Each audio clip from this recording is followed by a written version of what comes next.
Dans la démarche qu'on avait à l'époque, c'était plus des difficultés, comme j'expliquais précédemment, associées à une résistance au changement de la part de la faculté et de la part aussi du rectorat qui appuyait finalement la faculté en disant oui, ça va trop bousculer les pratiques, là, non, on va pas de l'avant avec ça.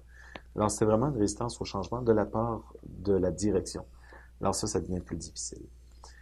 Sinon, lorsqu'ils ont voulu faire leur réforme, c'était un petit noyau au début. Puis c'était comme vu, bon, ils s'amusent, là, on les regarde aller. Puis à un moment donné, mais le noyau grossissait. Et là, il a commencé à avoir des oppositions. Donc là, c'est vraiment, encore une fois, c'est des professeurs qui pouvaient le dire soit au nom de la qualité de la formation, soit parce qu'ils anticipaient une surcharge de travail épouvantable et tout ça. Mais il a fallu emmener les professeurs à adhérer à la démarche. Alors, c'est la même chose qui va se produire. On le sent aussi un petit peu déjà. Quoique c'est déjà plus facile parce qu'on a déjà une bonne masse critique très intéressée au volet enseignement. Mais ça, c'est un aspect important. C'est la résistance du corps professoral. Ça exige plus de travail, il faut revoir nos choses, il faut accepter l'autocritique aussi. C'est pas tout le monde qui est à l'aise avec ça.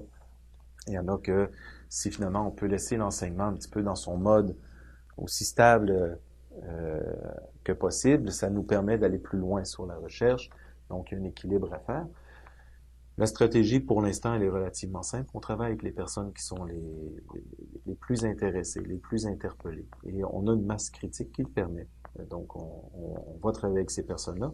Ça sert à rien de contraindre un enseignant, un professeur qui d'ailleurs excelle en recherche, qui est très bon en recherche, de le contraindre à adhérer à ça. Lui, il va être malheureux et finalement, va être plus un boulet.